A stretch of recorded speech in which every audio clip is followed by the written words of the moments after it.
Hello friends, welcome to all of you on unique mention.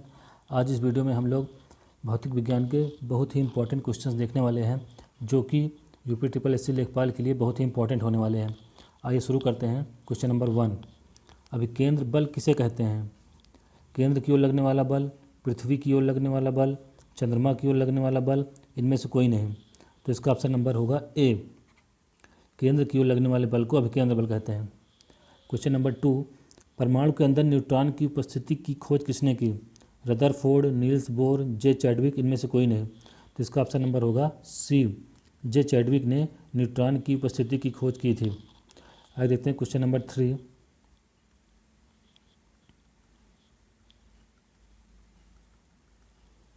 Neutron की खोज किसने की थी? तो जैसे कि पिछले क्वेश्चन में हमने देखा, न्यूट्रॉन की खोज की थी जे चैडविक ने। Question number 4।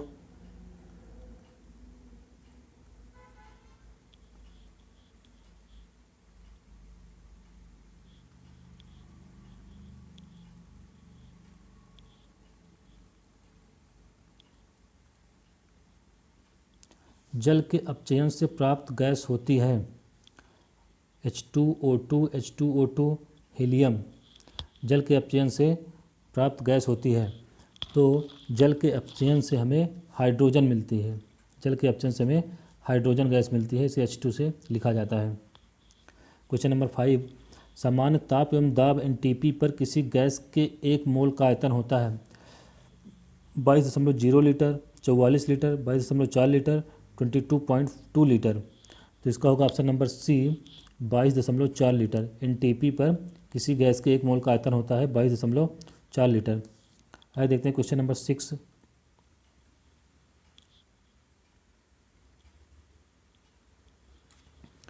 वायुमंडल में किस गैस की उपस्थिति के कारण वायु में पीतल का रंग फीका पड़ जाता है?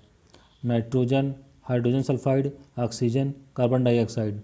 तो इसका होगा option number B. Hydrogen sulphide की उपस्थिति के कारण वायु में पीतल का रंग फीका पड़ जाता है। हाइड्रोजन सल्फाइड, जिसे H2S से भी लिखते हैं। आइए देखते हैं नेक्स्ट क्वेश्चन, क्वेश्चन नंबर 7।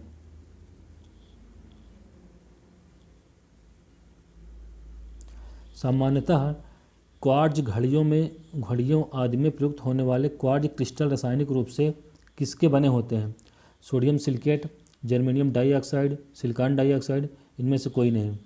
तो इसका होगा option number C, silicon dioxide के। सामान्यतः क्वार्ट्ज घड़ियों में प्रयुक्त होने वाले क्वार्ट्ज क्रिस्टल के रासायनिक रूप से बने होते हैं, किसके बने होते हैं? सिलिकॉन डाइऑक्साइड के बने होते हैं। Question number 8। निम्न में से उच्च ताप वाले अतिसंवाहक हैं? शुद्ध दुर्लभ धातु, अकार्बनिक बहुलक, मिट्टी के ऑक्साइड, मिश्र धातु। तो इसका ऑप्शन नंबर होगा मिट्टी के ऑक्साइड निम्न से उच्च ताप वाले अति संवाहक होते हैं। Question number 9।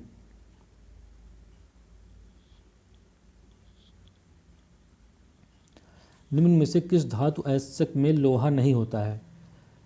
कैस्टेराइट, limonite, magnetite, haematite. तो होगा इसका ऑप्शन नंबर ए, कैस्टेराइट। कैस्टेराइट धातु आयस्क में लोहा नहीं होता है, जबकि लिमोनाइट, मैग्नेटाइट, हेमेटाइट में क्या होता है? लोहा होता है। तो इसका ऑप्शन नंबर ए होगा। नेक्स्ट क्वेश्चन है, निम्न में से किसके कारण नाभिकीय विखंडन की क्रिया होती है? न्यूट्रॉन, प्रोटॉन, इलेक्ट्रॉन, 2 और 3। तो इसका होगा option number A, neutron. Neutron के कारण नाभिकीय विखंडन की क्रिया होती है। क्वेश्चन नंबर 11 देखते हैं। निम्न में से मार्स गैस कौन सी होती है? Methane and hydrogen, methane CH4 जिसे कहते हैं, carbon dioxide, carbon monoxide NN2, carbon dioxide. तो इसका होगा ऑप्शन नंबर बी। निम्न में से मार्स गैस कौन सी होती है? मीथेन। CH4 को मीथेन भी कहते हैं, ये मार्स गैस होती है।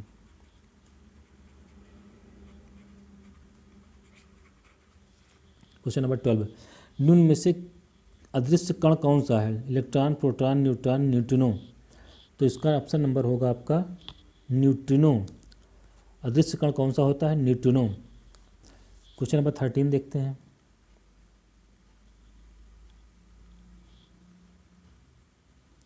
ब्लूटूथ टेक्नोलॉजी उपयोग में आती है लैंडलाइन फ़ोन से मोबाइल फ़ोन संपर्क में, उपकरणों के मध्य वायरलेस संपर्क में, केवल मोबाइल फ़ोन के मध्य सिग्नल संप्रेषण में, सेटेलाइट टीवी संप्रेषण में। तो इसका होगा ऑप्शन नंबर बी, उपकरणों के मध्य वायरलेस संपर्क में। उपकरणों के मध्य वायरलेस संपर्क बनाने के लिए ब्लूटूथ टेक्नोलॉजी का यूज़ किया जाता है।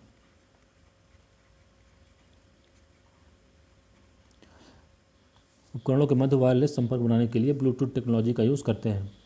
नैनो टेक्नोलॉजी निम्न में से किससे संबंधित है? परमाणुवीय अभियांत्रिकी से, कार्बनिक अभियांत्रिकी से, सूक्ष्म जीव विज्ञान से, सूक्ष्म भौतिकी से। तो इसका ऑप्शन नंबर होगा ए, परमाणुवीय अभियांत्रिकी से नैनो टेक्नोलॉजी संबंधित होती है। क्वेश्चन नंबर 15,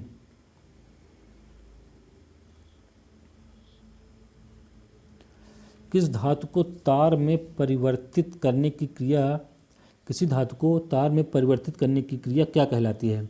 स्पर्शिक, खिंचाव, तन्यता, आघातवर्गीयता। क्वेश्चन नंबर 15, इसका ऑप्शन नंबर होगा सी, तन्यता। किसी धातु को तार में परिवर्तित करने की क्रिया क्या कहलाती है? तन्यता कहलाती है। क्वेश्चन नंबर 16, तरंग का प्रत्यास्था गुणांक संख्यात्मक तौर पर उस प्रतिबल के बराबर है जो तार की लंबाई 25% बढ़ा दे, तार की लंबाई 50% बढ़ा दे, तार की लंबाई 75% बढ़ा दे, तार की लंबाई 100% बढ़ा दे। तो इसका होगा ऑप्शन नंबर डी, तार की लंबाई 100% बढ़ा दे। तरंग का प्रत्यास्था गुणांक संख्यात्मक तौर पर उस प्रतिबल के बराबर है जो तार की लंबाई को 100% बढ़ा दे। जी, option number D. Question number 17 देखते हैं।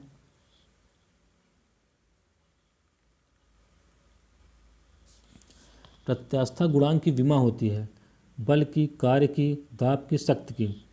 इसका ऑप्शन नंबर होगा सी, जो दाब की विमा होती है वही क्या होती है? प्रत्यास्था गुणांक की विमा होती है। क्वेश्चन नंबर 18 देखते हैं। एक ही पदार्थ के समान लंबाई की दो तारों की त्रिज्या का अनुपात 2:1 है। यदि इनको दो समान बलों से खींचा जाए तो लंबाई में वृद्धि का अनुपात होगा 1:4, 1:2, 1:8, 8:1। तो इसका होगा option number A, 1:4। Question number 19 देखते हैं।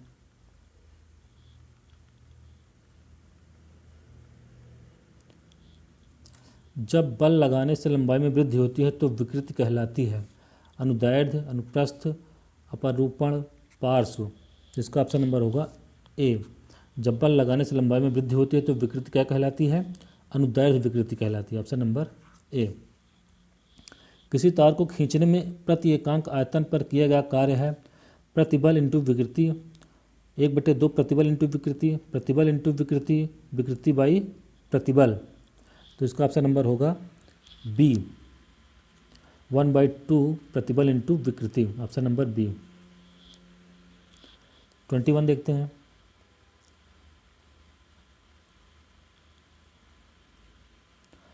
अंतर आणविक बल होता है अनंत परास का, बहुत अधिक परास का, बहुत कम परास का, कभी अधिक तो कभी कम परास का। तो इसका होगा ऑप्शन नंबर सी, बहुत कम परास का। अंतर आणविक बल होता है बहुत कम परास का। Option number C. 5 litre benzene का भार है, जाड़ों की अपेक्षा गर्मी में अधिक होता है, गर्मी की अपेक्षा जाड़ों में अधिक होता है, जाड़ों और गर्मी दोनों में समान होता है, इनमें से कोई नहीं। तो इसका ऑप्शन नंबर होगा बी, गर्मी की अपेक्षा जाड़ों में अधिक होता है। 5 लीटर बेंजीन का भार क्या होता है? गर्मी की अपेक्षा जाड़ों में अधिक होता है। Question number 23।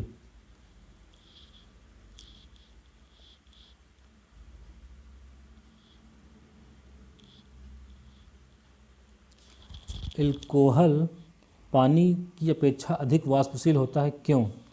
इसका क्वथनांक पानी से कम है या कार्बनिक द्रव है, इसका हिमांक पानी से कम है, इसका वाष्प पानी से 2.5 गुना अधिक है। तो इसका ऑप्शन नंबर होगा ए।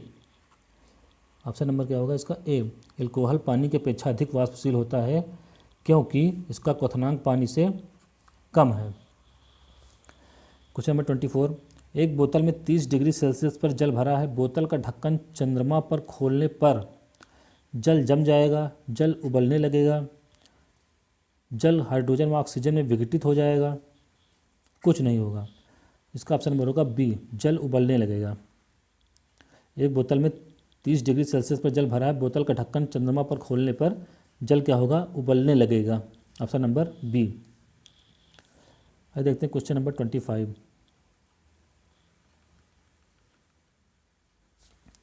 जब एक प्रकाश एक माध्यम से दूसरे माध्यम में प्रवेश करता है तो उस माध्यम को क्या कहा जाता है?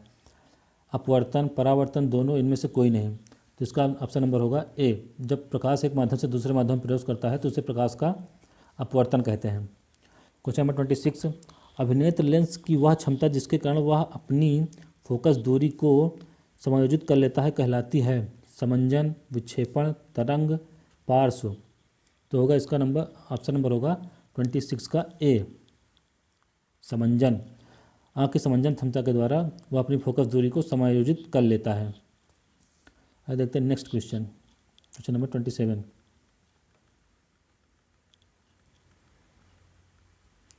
अभिनेत्र लेंस की फोकस दूरी में परिवर्तन किया जाता है पुतली द्वारा, दृष्टिपटल द्वारा, पक्षमाभि द्वारा, परितारिका से। तो इसका होगा ऑप्शन नंबर सी। 27 का होगा ऑप्शन नंबर सी, पक्षमाभि द्वारा, सिलियरी द्वारा। अभिनेत्र लेंस की फोकस दूरी में परिवर्तन किया जाता है सिलियरी द्वारा, पक्षमाभि द्वारा, जिसे हिंदी में कहते हैं। 28। लाल वर्ण के प्रकाश की तरंगदैर्घ्य नीले प्रकाश की अपेक्षा लगभग कितनी गुनी है? 1:5, 1:6, 1:7, 1:8। तो इसका ऑप्शन नंबर होगा डी, 1:8। Question number 29।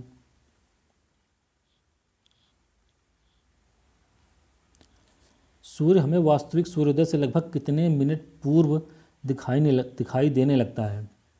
2 मिनट पूर्व, 4 मिनट पूर्व, 5 मिनट पूर्व, कोई निश्चित नहीं। तो इसका ऑप्शन नंबर होगा ए। सूर्य हमें वास्तविक सूर्योदय से लगभग 2 मिनट पूर्व ही दिखाई देने लगता है। Question number 30।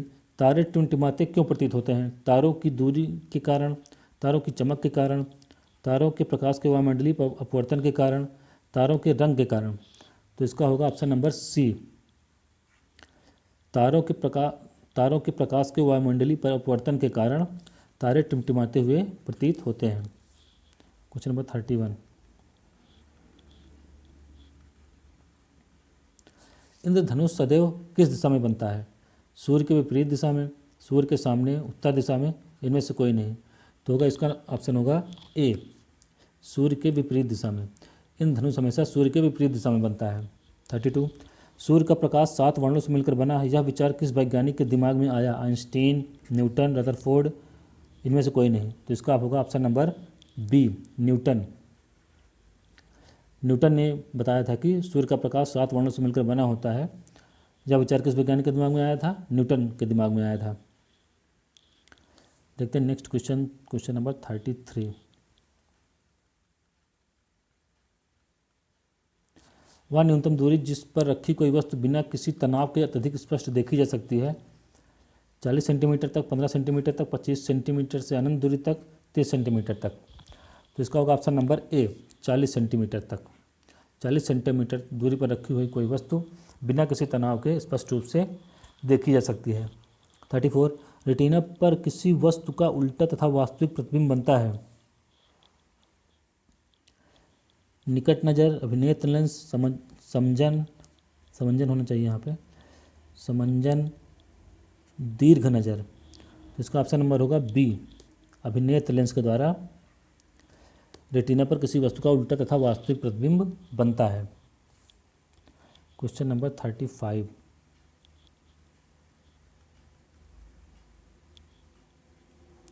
कॉर्निया के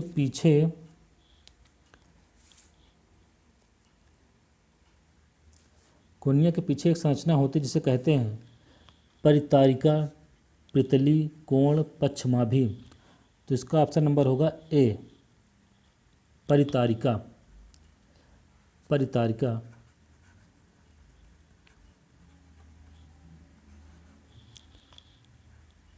परितारिका। कॉर्निया के पीछे एक संरचना होती है जिसे कहते हैं परितारिका। Option number A. नेत्र गोलक की आकृति लगभग गोलाकार होती है तथा इसका व्यास होता है लगभग 2.9, लगभग 2.7, लगभग 2.6, लगभग 2.3। तो इसका होता है ऑप्शन नंबर डी, लगभग 2.3। mm। 36 क्या होगा ऑप्शन नंबर डी 2.3 mm होना चाहिए यहाँ पे। नेत्र गोलक की आकृति लगभग गोलाकार होती तथा इसका व्यास होता है 2.3 mm। देखते हैं नेक्स्ट क्वेश्चन, क्वेश्चन नंबर 37।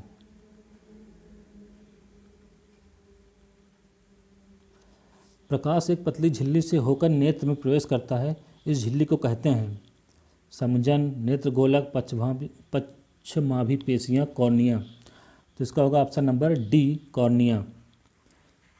प्रकाश एक पतली झिल्ली से होकर नेत्र में प्रवेश करता है, झिल्ली को क्या कहते हैं? कॉर्निया से होकर के प्रकाश प्रवेश करता है। 37 डी।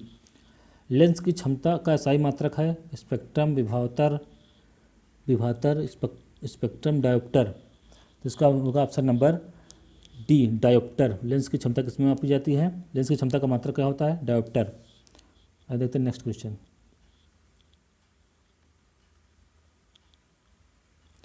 लेंस का केंद्रीय बिंदु क्या कहलाता है? प्रकाश किरणें, कोण, प्रकाशिक केंद्र, बिंदु। तो होगा इसका ऑप्शन नंबर सी प्रकाशिक केंद्र। लेंस का केंद्रीय बिंदु क्या कहलाता है? प्रकाशिक केंद्र। किसी लेंस में बाहर की ओर उभरे दो गोलक पृष्ठ उसे कहते हैं अवतल, एक उत्तल लेंस, दो उत्तल लेंस। सभी गलत है, तो इसका होगा ऑप्शन नंबर सी दो उत्तल लेंस। क्वेश्चन नंबर 41 देखते हैं।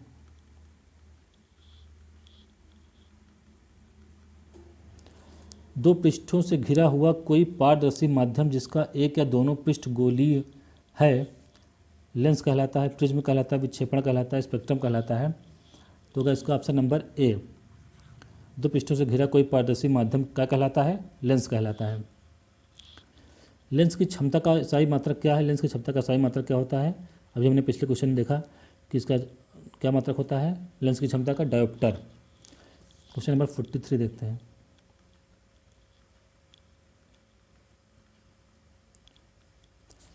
गोलिया शीशा कहलाते हैं गोल शीशा, बेलनाकार शीशा, शंकुआकार जिनका परावर्तक पृष्ठ गोलिया है। तो इसका ऑप्शन नंबर होगा डी। गोलिया पृष्ठ कौन से कहलाते हैं? जिनका परावर्तक पृष्ठ गोलिया है। ध्वनि की गति सबसे तेज किस माध्यम में होती है? ठोस, द्रव्य, गैस, तीनों में समान। तो इसका ऑप्शन नंबर होगा ए ठोस। ध्वनि की गति सबसे तेज होती है किसमें? ठोस माध्यम में। ध्वनि की प्रबलता है, क्वेश्चन नंबर 45। ध्वनि की प्रबलता है ध्वनि के लिए कानों की संवेदनशीलता की माप, किसी एकांक क्षेत्रफल से एक सेकंड में गुजरने वाली ध्वनि ऊर्जा, ध्वनि की गति, निम्न सभी। तो इसका ऑप्शन नंबर है ए ध्वनि के लिए। ध्वनि के लिए कानों की संवेदनशीलता की माप क्या होती है? ध्वनि की प्रबलता होती है। ध्वनि के लिए कानों की संवेदनशीलता की जो माप होती है उसे क्या बोलते हैं? ध्वनि की प्रबलता बोलते हैं। Question number 46। ध्वनि की तीव्रता कहते हैं किसी एकांक क्षेत्रफल से एक सेकंड में गुजरने वाली ध्वनि ऊर्जा को। ध्वनि के लिए कानों की संवेदनशीलता की माप, ध्वनि की दिशा, सभी गलत है। तो इसका ऑप्शन नंबर होगा ए। किसी एकांक क्षेत्रफल से एक सेकंड में गुजरने वाली ध्वनि ऊर्जा को क्या कहते हैं? ध्वनि की तीव्रता कहते हैं। अब देखते हैं क्वेश्चन नंबर 47। आवर्ती के SI मात्रक का नाम किसके सम्मान में रखा गया? Newton, Einstein, Heinrich Rudolf Hertz, James Prescott, Joule. तो इसका होगा option number C Heinrich Rudolf Hertz के नाम पर आवर्ती के SI मात्रक का नाम रखा गया हेनरिच रूडोल्फ हर्ट्ज के नाम पर। आवर्ती क्या यहाँ पे आवृत्ति होना चाहिए, मिसप्रिंट हो गया है। आवृत्ति के SI मात्रक का नाम किसके सम्मान में रखा गया? हेनरिच रूडोल्फ हर्ट्ज के नाम पर रखा गया, जिसे फ्रीक्वेंसी कहते हैं। फ्रीक्वेंसी की यूनिट क्या होती है? हर्ट्ज होती है। गतिज ऊर्जा किसे कहते हैं? घरों में दी जाने वाली ऊर्जा को, विद्युत गति को, किसी वस्तु में उसकी गति के कारण निहित ऊर्जा को, इनमें से कोई नहीं। तो इसका होगा ऑप्शन नंबर सी। किसी वस्तु में उसकी गति के कारण निहित ऊर्जा को क्या कहते हैं? उसकी गतिज ऊर्जा कहते हैं। Question number 49।